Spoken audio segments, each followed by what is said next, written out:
Hello students, और कैसे हो।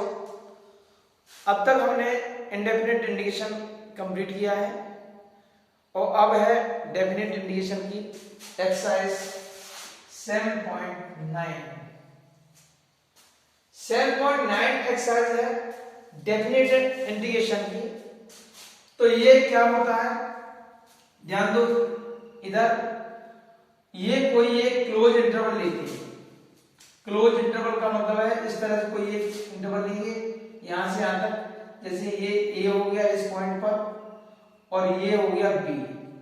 इस तरह से क्लोज इंटरवल होता है। और कोई फंक्शन है जैसे एफ एक्स, ठीक है, और इस तरह से डी एक्स, उसका इस तरह से एक क्लोज इंटरवल है। क्योंकि ये डेफिनिट इंटीग्रल्स है और डेफिनिट इंटीग्रल्स में एक क्लोज इंटरवल लिया जाता है a से लेकर b तक। इसमें a क्या है, लोअर लिमिट है, और b है अपर लिमिट। इसे हम इस तरह से लिख सकते हैं a और b, ठीक है। ये इस तरह से लिखते हैं लोअर लिमिट a से लेकर b तक, यानी a से लेकर और b तक ये बाउंडेड एरिया हो रहा है, इसी को हम क्लोज इंटरवल कहते हैं। और dx, तो अब जैसे इसका हम करते हैं, ठीक है, इंटीग्रेशन, तो ये आएगा जैसे हमने इससे मान लिया एफ एक्स, ठीक है, और इस तरह से ये इस तरह से a से लेके b तक। या इसमें a को बोलते हैं लोअर लिमिट और b को बोलते हैं अपर लिमिट। तो इस कंडीशन में हम b की लिमिट पहले लिखेंगे, अपर लिमिट इसमें पहले लिखेंगे। ये हो जाएगा एफ बी माइनस, फिर लोअर लिमिट रखिए एफ ए, क्या हो जाएगा एफ ए। इस तरह से करेंगे। जैसे कोई क्वेश्चन है एक्स स्क्वायर और इसका 2 से लेके 3 तक इसकी लिमिट है, तो लोअर लिमिट उसकी हो गई 2 और अपर लिमिट हो गई 3 dx। और जब इसका इंटीग्रेशन करेंगे तो ये आएगा x 3/3 और इस तरह से 2 और ये 3 हो गया। बताओ समझ गए कि नहीं। अब ये 3 को हम चाहो तो इसे बाहर लिख सकते हैं इस तरह से, और इसे 3 का क्यूब माइनस 2 का क्यूब। ये इसका मतलब है कि पहले हमने क्या लगाया, अपर लिमिट लगाई यहां पर, उसके बाद लोअर लिमिट लगाई 1/3 27 आएगा, ये 8 आएगा, यहां से इसे माइनस कर दो 1/3, ये 19 आएगा 90, ठीक है। इतना आने के बाद ये मल्टीपल है, बस इसे आएगा 19/3। यही इसका आंसर है। इस तरह से हम लोग करते हैं, ठीक है। तो ये बहुत इजी है और बहुत ही ज्यादा इंपॉर्टेंट है। तो इसे आगे कैसे करेंगे, एक्सरसाइज 7.9 एक्सरसाइज स्टार्ट होगी और 9 एक्सरसाइज बहुत ही आसान एक्सरसाइज है, आप आराम से कर लोगे। तो इसे देखते हैं कि एक एक सवाल हम किस तरह से करते हैं।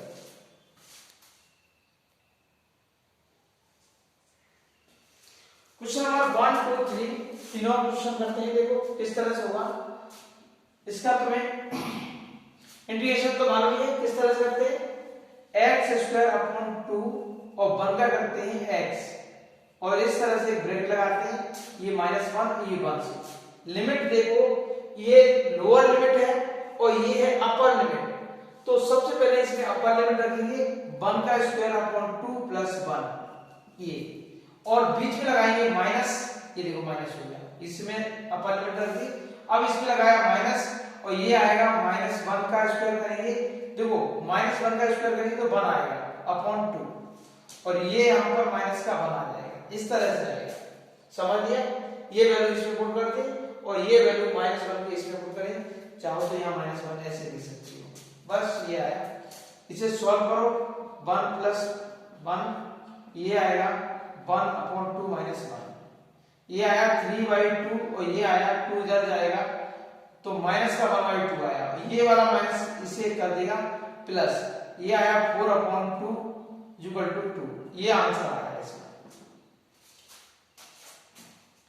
अब इसके बाद ये देखो 1/x का क्या होता है, log x, log x होता है और इसे इस तरह से 2 और ये 3 लिखती है, ठीक है। अब इसमें लगाओ लोअर लिमिट अपर लिमिट, पहले लगाओ upper limit log 3 minus log 2, ये आया। अब log m और n का फॉर्मूला क्या होता है बताओ, log m minus log n का फॉर्मूला देखो, log m अपॉन n, ये फॉर्मूला होता है log m minus log n। जब इसमें से log मान लेंगे तो ये अपॉन वाला आ जाएगा, जो फैक्टर माइनस का होता है, जो माइनस का होता है वो नीचे आता है, माइनस का ये वाला है, तो ये 3/2, यही इसका आंसर, ठीक है। अब इससे देखते हैं, ये इतना बड़ा है तो ऐसा करते हैं कि इसे अलग अलग कर लो इस तरह से, x³ dx और 1 से लेके 2 तक -5x² dx और ये 1 से 2 तक +6x dx 1 से 2 तक +9 और ये 1 dx 1 से 2 तक, ये आ गया।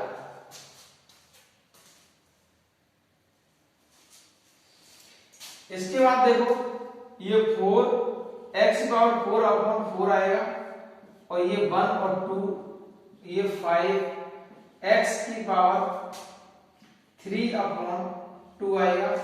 या एक पावर प्लस कर दो, उसका डिवाइड कर दो, एक पावर प्लस कर दो, उसका डिवाइड कर दो, और ये 1 से 2 तक +6, ये x²/2, ये 1 से 2 तक, और ये 9, ये x और ये 1 से 2 तक प्लस, इसके बाद c लिखते ये आया।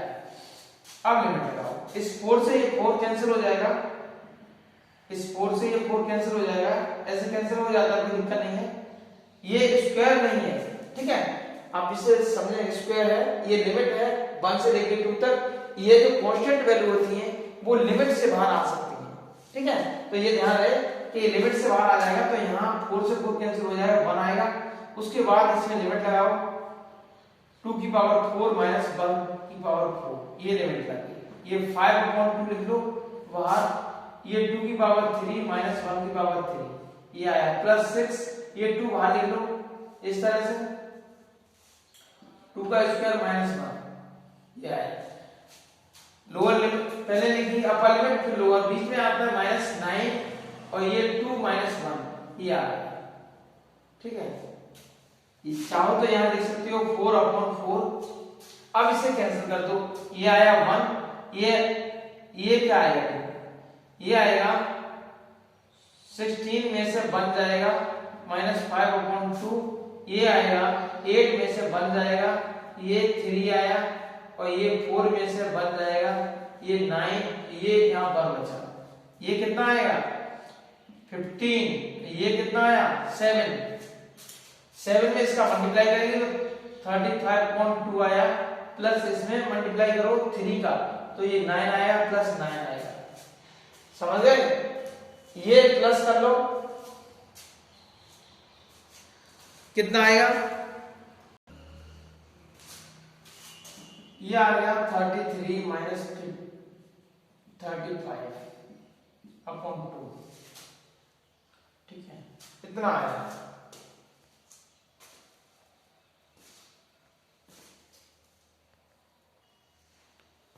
शायद यहाँ ये मिस्टेक है, ये आएगा 3, ठीक है, ये 3 होगा, हाँ थोड़ी सी मिस्टेक है, 3 और ये 3 आया। अब 3 लिखते ही यहाँ हो जाएगा 99 माइनस 35/3, ये आया 64/3, ठीक है, ये इसका आंसर था। That's all.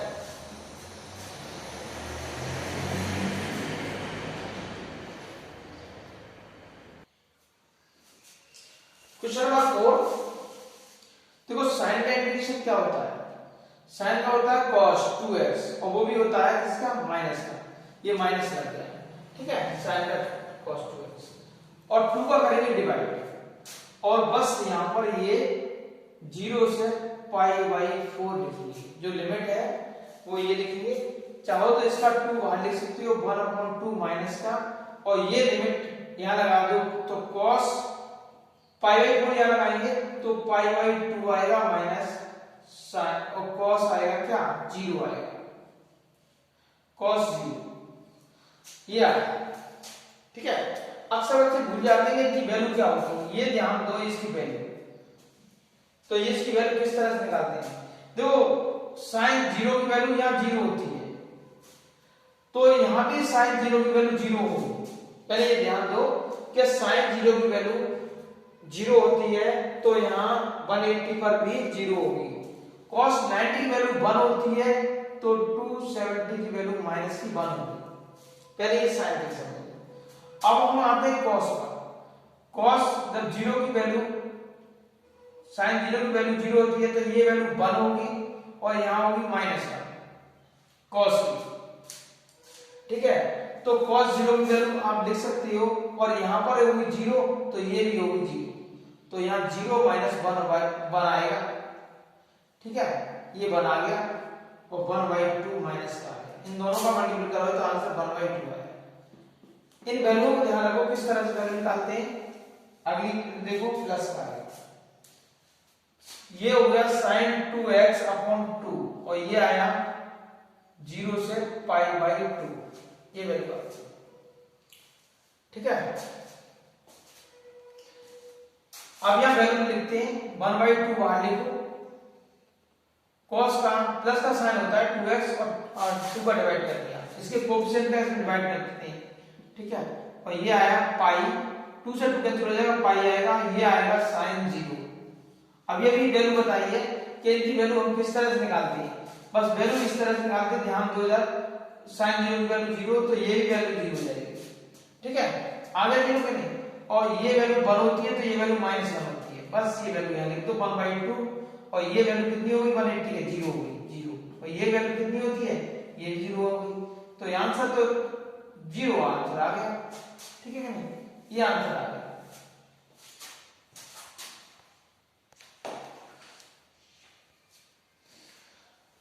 इसके बाद देखो e की पावर x।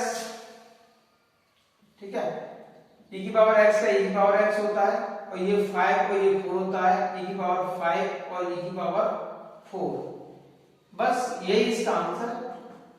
e की पावर x का e की पावर हो गया, बस इनकी लिमिट लगाओ, पहले इसको अपर लिमिट फिर लगाओ लोअर लिमिट, और ये आ गया, चाहो तो e की पावर 4 कॉमन लेके e - 1 कर सकते हो, छोटी पावर कॉमन ले लो तो ये आंसर इसका हो जाएगा।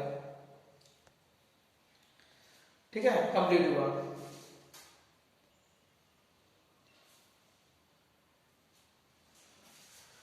क्वेश्चन नंबर 7 देखो, tan क्या होता है। देखो tan का फॉर्मूला होता है tan x का इंटीग्रेशन sec x, या इसे माइनस कोसेक भी कह सकते हैं, जिसमें आप चाहो उसमें कर सकते हो। कुछ बच्चे ये माइनस भी लिखना चाहिए तो माइनस का cos x आएगा। ठीक है, ऐसा मैंने इसीलिए लिख दिया, वैसे कोई दिक्कत नहीं है कि cos का आराम से आप इसकी वैल्यू मालूम होगी।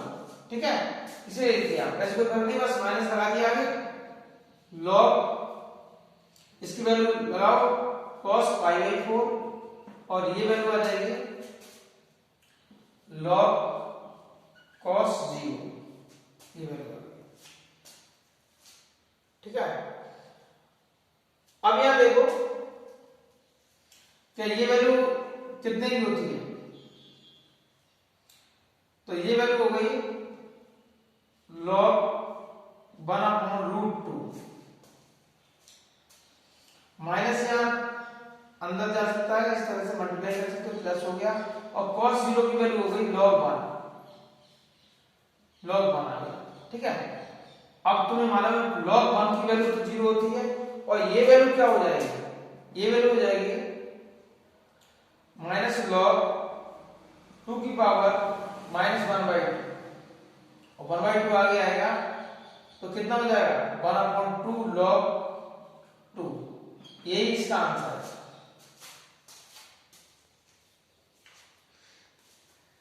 ठीक है, इसके बाद इसे देखते हैं, ये वैल्यू क्या होती है कोसेक log में, कोसेक x - cot x, ये आया। अब इसकी लिमिट लगाओ, 0 से लेके, नहीं 0 क्यों है, ये π/4 से लेके π/6 है और ये 4 तक, ये इसकी लिमिट होती है। तो ये इसका फॉर्मूला होता है cosec x minus cot x, ठीक है, cosec x minus cot x। तो सबसे पहले इसका फॉर्मूला लगाते हैं, वो लिमिट रखते हैं, तो log cosec π/4 माइनस और cot π/4, ये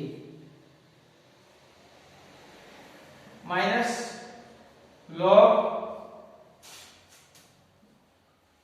cosec π/4 माइनस, अब ये लिमिट लगाएंगे, लोअर लिमिट 6 और cot π/6, या समझो इसे, पहले अपर लिमिट इसमें लगा दी, फिर इसकी लोअर लिमिट इसमें लगा दी, बीच में लगा दिया माइनस। अब इनकी वैल्यू रखते हैं, log वैल्यू cosec π/4 और π/4 की वैल्यू कितनी होती है, साइन देखा हुआ, साइन 45 की वैल्यू होती है 1/√2, तो कोसेक की ठीक उल्टी हो जाएगी, तो ये आएगा √2, ये 1 वैल्यू होती है तो इसलिए 1 लिख दी, माइनस log, ये 30 की वैल्यू होती है, साइन 30 की वैल्यू कितनी होती है 1/2, तो कोसेक 30 की हो जाएगी 2, और ये वैल्यू cot 30 की वैल्यू, cot 30 डिग्री की वैल्यू ये निकालेंगे,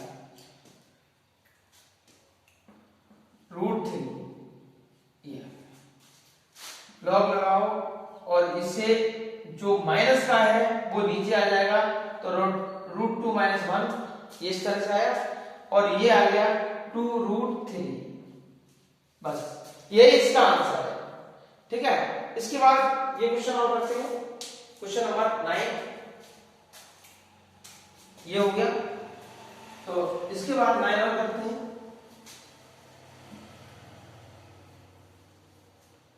इसकी वैल्यू क्या होती है, ये साइन इनवर्स का फॉर्मूला है x, और इसकी लोअर लिमिट 0 है, अपर लिमिट 1 है, इस तरह से sine inverse 1 minus sine inverse 0, 1 किसकी वैल्यू होती है बताओ, साइन इनवर्स, और 1 होती है π/2 की वैल्यू, और ये साइन 0 किसकी वैल्यू होती है, साइन 0 की वैल्यू, ये साइन इनवर्स से साइन इनवर्स कैंसिल हो गया, π/2 में से, और जब 0 जाएगा तो ये π/2 बचेगा, समझ गए नहीं, ये आया π/2 बचेगा, दैट्स ऑल। बहुत आसान क्वेश्चन है इसके।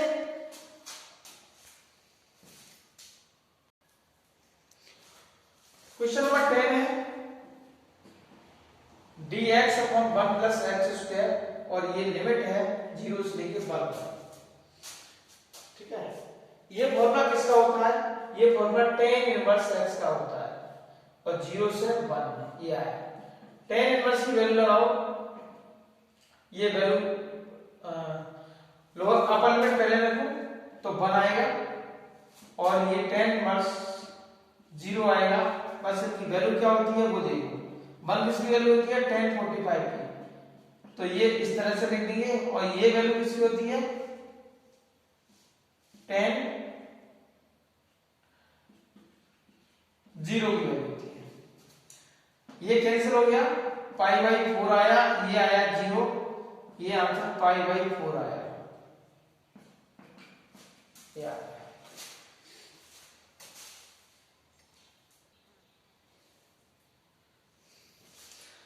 देखो ये क्वेश्चन है, क्वेश्चन नंबर है 11, और ये इसका फॉर्मूला है, ठीक है। इसका इंटीग्रेशन करेंगे तो 1/2a log x - a इस तरह से आता है, ठीक है। अब यहां देखो x², ये 1 का स्क्वायर करेंगे तो 1 कांस्टेंट हो गया, 1/2a, मैंने ये प्रूव कराया है, इस पर कई क्वेश्चन कराए, तो 2 × 1 log x - 1/x + 1 ये आया, और ये इसकी लिमिट लगाओ, 0 2 से लेके और 3 इतना आया, बस इसमें अपर लिमिट पहले लिखते, लोअर लिमिट बाद में लिखेंगे। तो ये आया 1/2 log 3 - 1/3 + 1 log 2 - 1 2 + 1। इसे सॉल्व करो। log अपर लिमिट इसमें लगा दी, ये आएगा 2/4 और ये आएगा log 1/3। ये आया, देखो 3 में बन जाएगा 2 और ये प्लस होके 4 आया, ये आया 1, ये आया 3। बस इसमें से log जैसे ही बाहर निकालेंगे तो ये log m/n का फॉर्मूला बन जाएगा 2/4 और ये आता है डिवाइड में। डिवाइड में आता है तो ऐसे लिख सकते हैं 3/1, ऐसे भी लिख सकते हैं इसे। ये समझ गए? ये 2/4 आया तो इससे डिवाइड करने से ये 3/1 हो जाएगा। अब ये क्या हो जाएगा 1/2 log, देखो 2 से ये 2 कैंसिल हो गया तो ये आया 3/2। यही इसका आंसर है। That's all.